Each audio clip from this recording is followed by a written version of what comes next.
Hello students, मैं यश Chandani. Last video में जो अपन ने बात करी थी वो मैंने आपको बोला था कि बैकबोन ऑफ अकाउंटिंग मैंने 3 आपको वर्ड्स बताए थे, असेट्स, लायबिलिटीज एंड कैपिटल।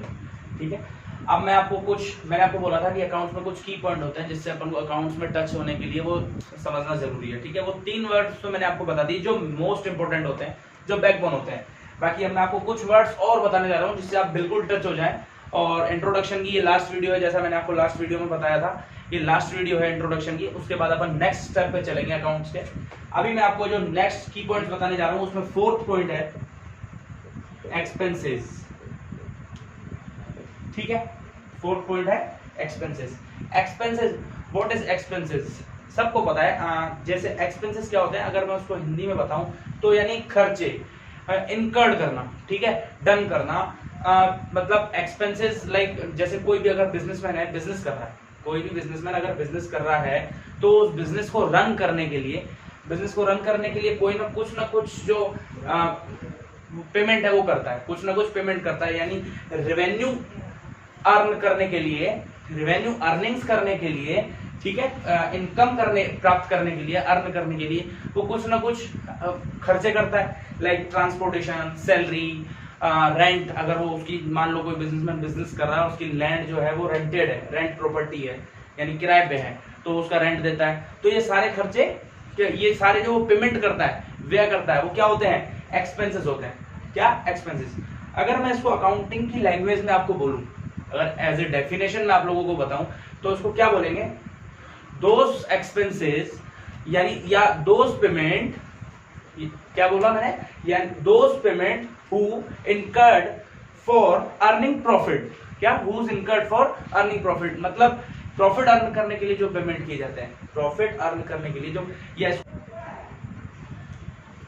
मैं आपको क्या बता रहा था? इनकम बता रहा था। एक्सपेंसेस मैंने आपको बताया दोज कॉस्ट या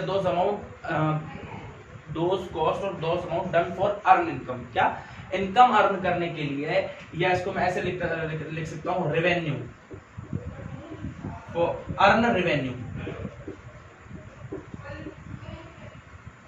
ठीक है, ये हो गया। इनकम की बात करें, इनकम क्या होती है? अगर एक्सपेंसेस का मैं रिवर्स करूं तो वो इनकम होती है, लेकिन उसमें थोड़ा सा डेफिनेशन में चेंज है। थोड़ा सा डेफिनेशन में चेंज क्या होता है? इनकम क्या होती है? देखो, हर बिजनेस, मतलब हर पर्सन के लिए इनकम अलग होती है। ठीक है, एक्सपेंसेस लगभग सेम होते हैं, जैसे घर के खर्चे सबके सेम होते हैं, बिजनेस के खर्चे लगभग ठीक है एक्सपेंसेस होते हैं, लेकिन रन करने के लिए जो एक्सपेंसेस होते हैं वो वही कॉमन होते हैं। ट्रांसपोर्टेशन हो गया और इंटरेस्ट हो गया और लाइक ऐसे।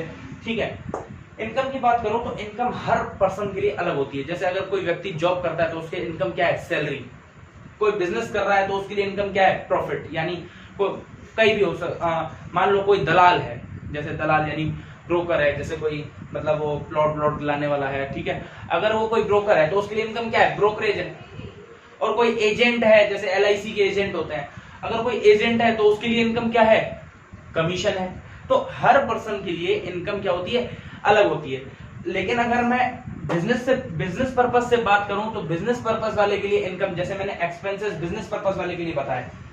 ठीक है, तो अगर मैं इनकम की बिजनेस पर्पस से बात करूं तो those amount received for providing services and selling products, like, ठीक है, दोज अमाउंट, क्या मैंने वापस से बताया? Those amount who earn for providing services and selling products, यानी माल बेचने और सर्विस प्रोवाइड करने के रिगार्डिंग जो हमें पैसे प्राप्त होते हैं, जो एक्सेस अमाउंट मिलता है, वो क्या कहलाता है? इनकम होता है। माल बेचने और सर्विस प्रोवाइड करने के रिगार्डिंग जो पेमेंट, जो पैसे प्राप्त होते हैं, वो इनकम होता है। ठीक है, ये मैंने आपको बता दिया इनकम क्या होता है। अभी इनकम थोड़ा सा आपको कम समझ में आएगा, लेकिन जब मैं प्रॉफिट समझाऊंगा ना तब आपको इनकम बहुत अच्छे से समझ में आएगा।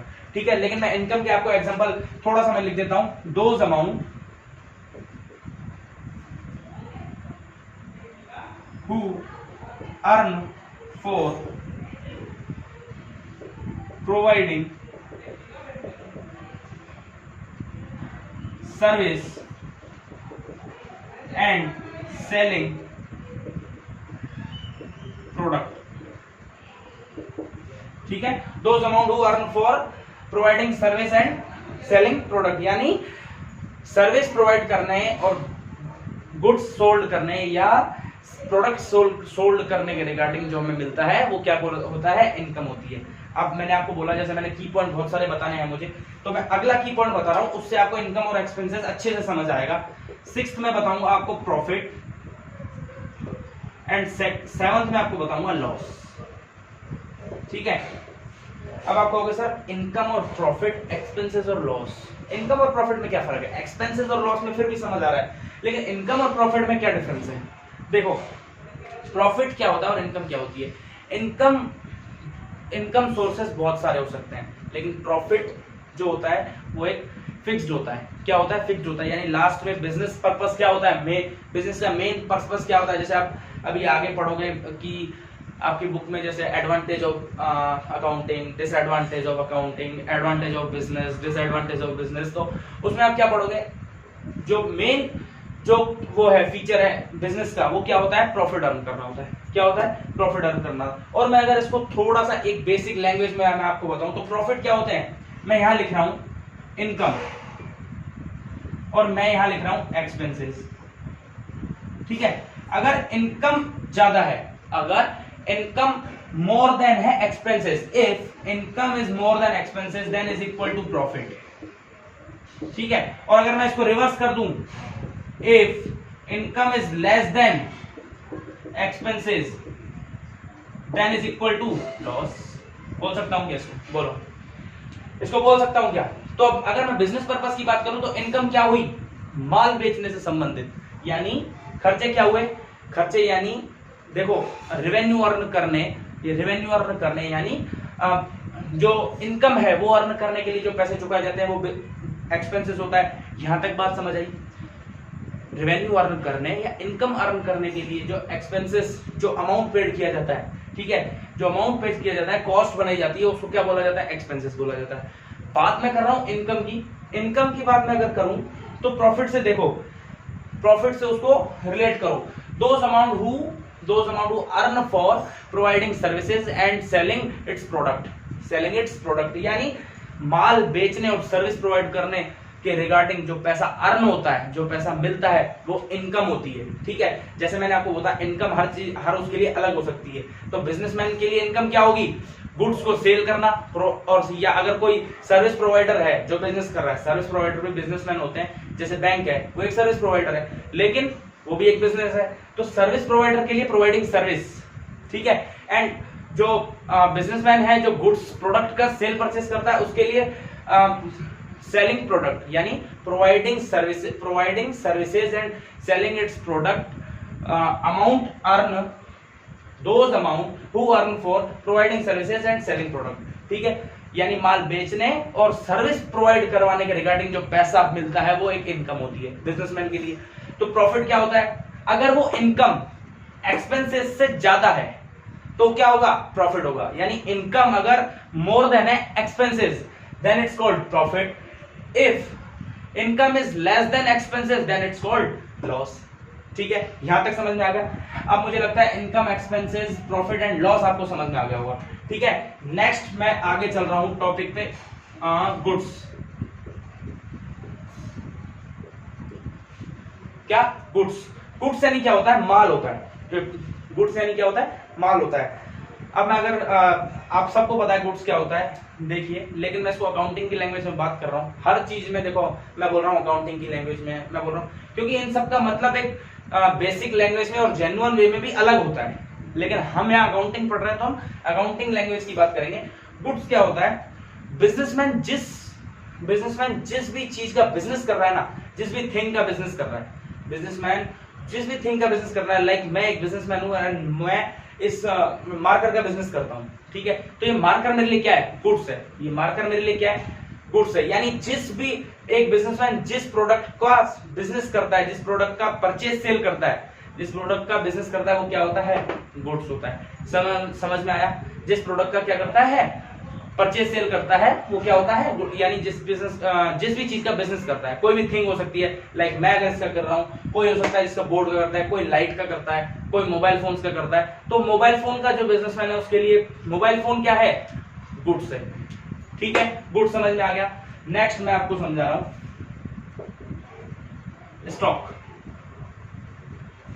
स्टॉक क्या होता है, सबको पता है स्टॉक क्या होता है, एक बल्क होता है स्टॉक। यानी अगर मैं इसको देखो आपको बताऊं नॉर्मल वे में कि एक बिजनेसमैन यानी एक कोई भी शॉपकीपर ले लो, एक कोई शॉपकीपर है, वो मॉर्निंग में शॉप पे जाता है, ठीक है, मॉर्निंग में शॉप पे जाता है और उसके पास माल पड़ा है, गुड्स पड़े हैं, और वो सुबह से मॉर्निंग से इवनिंग तक बहुत सारे गुड्स को बेच देता है यानी सोल्ड कर देता है। और वो जो गुड्स सोल्ड करने के बाद नाइट में at the time of closing जो गुड्स उसके पास रखे रह जाते हैं, जो गुड्स उसके पास एक्सेस पड़े रह जाते हैं, वो क्या होता है, स्टॉक होता है। वो क्या होता है, स्टॉक होता है। यानी कोई भी शॉपकीपर या बिजनेसमैन के पास at the end of year या at the end of day जो गुड्स, एक्सेस ऑफ गुड्स रखे रह जाते हैं, वो क्या होता है, स्टॉक होता है। ठीक है, वो क्या होता है, स्टॉक होता है। अब मैं नेक्स्ट बात समझ में आ गई होगी मुझे जहां तक लग रहा है।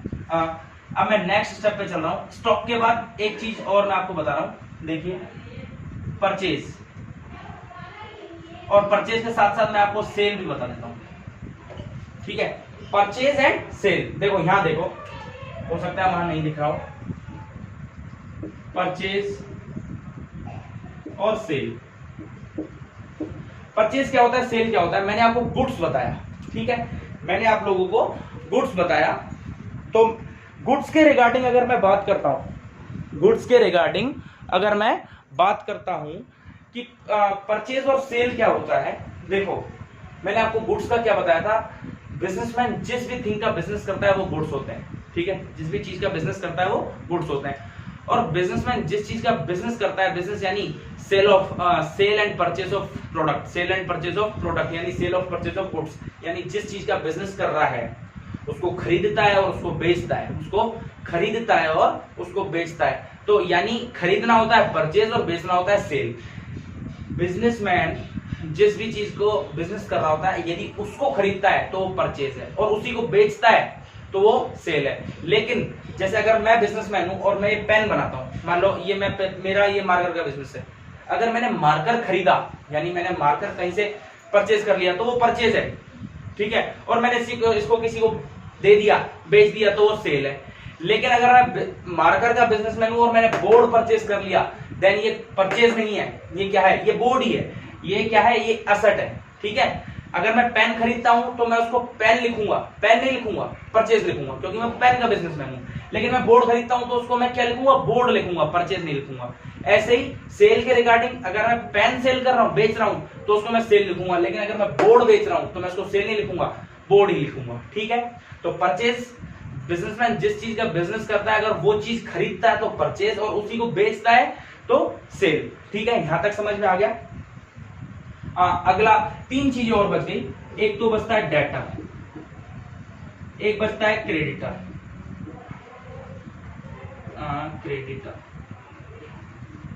और एक बचता है ड्राइंग्स।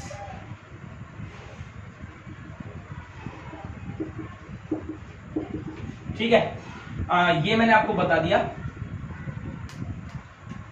ये बता दिया debtor, creditor and drawings. Last 3 है, इसके बाद अपना जो इंट्रोडक्शन है वो खत्म हो जाएगा। ठीक है ना। डेटर मैं आप लोगों को बता रहा हूं, जैसे मैंने आपको बताया बिजनेसमैन जिस चीज का बिजनेस करता है उसको गुड्स कहते हैं, और उसको अगर खरीदता बेचता है तो उसको परचेज एंड सेल कहते हैं। ठीक है, लेकिन बिजनेसमैन, अगर मैं डेटर की बात करूं, जैसे मैं बिजनेसमैन हूं और मैंने किसी को गुड्स सेल कर दिए, बात कर रहे थे डेटर की। ठीक है, बिजनेसमैन जिस चीज का बिजनेस करता है, बिजनेस देखो डेटर, बिजनेसमैन जिस चीज का बिजनेस करता है, ठीक है, उस चीज को क्या बोलते हैं, गुड्स। उस थिंग को क्या बोलते हैं, गुड्स। और उस थिंग को यानी जिस चीज को जिस भी प्रोडक्ट का वो बिजनेस करता है उसको गुड्स बोला जाता है, और अगर उसको खरीदता है तो उसको परचेज, और उसको बेचता है तो उसको सेल बोला जाता है। अब बात होती है डेटर की, कि डेटर कौन होता है। देखो अगर मैं बिजनेसमैन हूं और मैंने माल को बेचा, यानी मैंने माल को बेचा, सोल्ड किया, यानी बिजनेसमैन मैंने माल को बेचा एंड मैंने कोई थर्ड पार्टी उसको माल बेचा, उधार पे बेच दिया, on credit, goods sold on credit, मैंने उसको उधार पे माल बेच दिया, तो वो मेरे को आफ्टर सम टाइम पेमेंट करेगा कि नहीं करेगा, बताओ। मैंने उसको उधार पे माल बेचा, वो 1 महीने बाद, 2 महीने बाद, 3 महीने बाद वो मेरे को पेमेंट करेगा, यानी मैं उससे पेमेंट लूंगा। तो डेटर को हिंदी में बोला जाता है देनदार। अब मेरे को उससे पेमेंट लेना है तो मैं थर्ड पार्टी को क्या कहूंगा, वो मेरा क्या है, देनदार है, यानी वो मेरे को पैसे देगा, तो मेरा क्या है, देनदार है। लेकिन थर्ड पार्टी मेरे लिए क्या कहेगी कि यश मेरे लिए क्या है, देनदार है। देखो मैं एग्जांपल से समझा रहा हूं उसको। थोड़ा सा देखना है ना, मैं इसको यहां से रफ कर रहा हूं, ठीक है। मैंने यहां लिखा यश, ठीक है, यहां मैं लिख रहा हूं पायल, ठीक है। यश ने पायल को गुड सोल्ड किए, सोल्ड ऑन क्रेडिट, ठीक है। यश ने पायल को गुड सोल्ड किया ऑन क्रेडिट, ठीक है, सोल्ड ऑन क्रेडिट। तो यश जो है पायल से पैसे मांगेगा कि नहीं मांगेगा, पैसे मांगेगा, ठीक है। यश पायल से क्या मांगेगा, पैसे मांगेगा। आफ्टर सम टाइम, चाहे 1 महीना 2 महीने 3 महीने, लेकिन पायल को उसको पेमेंट करना पड़ेगा कि नहीं। तो यश क्या कहेगा कि पायल मेरी कौन है, देनदार है, यानी पायल मेरे को पैसे देगी, मेरी डेटर है। और पायल क्या बोलेगी, यानी पायल को यश को पैसे देने हैं, तो पायल क्या बोलेगी, यश मेरा लेनदार है, यश मेरा क्या है, लेनदार है, यानी यश मेरे से पैसे लेगा, ठीक है। जैसे वापस समझो, मैंने गुड सोल्ड किए, मैंने थर्ड पार्टी को गुड सोल्ड किए, तो वो मेरे को पेमेंट देगा, तो वो क्या कहेगा कि मैं उसके लिए देनदार हूं, यानी यश उसके लिए देनदार है। और यश, मैं उसको क्या बोलूंगा, वो मेरे लिए देनदार है। जैसे मैं हूं और थर्ड पार्टी को मैंने गुड सोल्ड कर दिए, मैंने थर्ड पार्टी को गुड सोल्ड कर दिए, तो मैं क्या कहूंगा, थर्ड पार्टी मेरी डेटर है, यानी मेरे को उससे पैसे लेने हैं, यानी वो मेरा देनदार है, ठीक है। और थर्ड पार्टी मेरे लिए क्या कहेगी कि यश मेरे लिए लेनदार है, मेरे को उससे पैसे देने हैं, यानी वो मेरे लिए क्या है, लेनदार है, ठीक है। समझ आएगी नहीं आई, बात आई। मैंने आपको बताया डेटर और क्रेडिटर। लास्ट चीज आती है ड्राइंग्स। क्या होती है ड्राइंग्स? स्टार्टिंग में मैंने आपको बताया था, जब मैंने असेट्स, लायबिलिटी एंड कैपिटल बताया था। कैपिटल क्या होती है? बिजनेसमैन फर्स्ट डे जो बिजनेस में पैसा इंट्रोड्यूस करता है, वो कैपिटल होती है, ठीक है। अब बिजनेसमैन बिजनेस करता है, प्रॉफिट अर्न करता है। क्यों करता है? प्रॉफिट अर्न करने के लिए बिजनेस। अब उसने प्रॉफिट अर्न कर लिया, तो अब बिजनेस करता है, तो बिजनेस में से कुछ ना कुछ पर्सनल यूज के लिए वो पैसे निकालता है, ठीक है, या घर खर्च के लिए या कुछ भी पर्सनल यूज के लिए वो पैसे जो निकालता है, उसको क्या बोला जाता है? ड्राइंग्स बोला जाता है। यानी बिजनेसमैन बिजनेस से जो पैसे पर्सनल यूज के लिए निकालता है, उसको क्या बोला जाता है? ड्राइंग बोला जाता है, ठीक है। यहाँ तक मेन पॉइंट अपने सारे कवर हो चुके हैं। अभी इसमें अकाउंटिंग के एडवांटेज, डिसएडवांटेज, कुछ ऐसे पॉइंट्स भी हैं जो मैं आपको उसमें पीडीएफ में दे दूंगा, और मैंने आपको बोला था पीडीएफ। अब ये लास्ट मेरा इंट्रोडक्शन लेक्चर है, इसके बाद जो मैं आपको नेक्स्ट स्टेप पे चलेंगे, उससे पहले आपको मैं नोट्स की पीडीएफ दूंगा, ठीक है। और इसके बाद अपन नेक्स्ट स्टेप पे चलेंगे और नेक्स्ट वीडियो में मिलेंगे। Okay, thank you.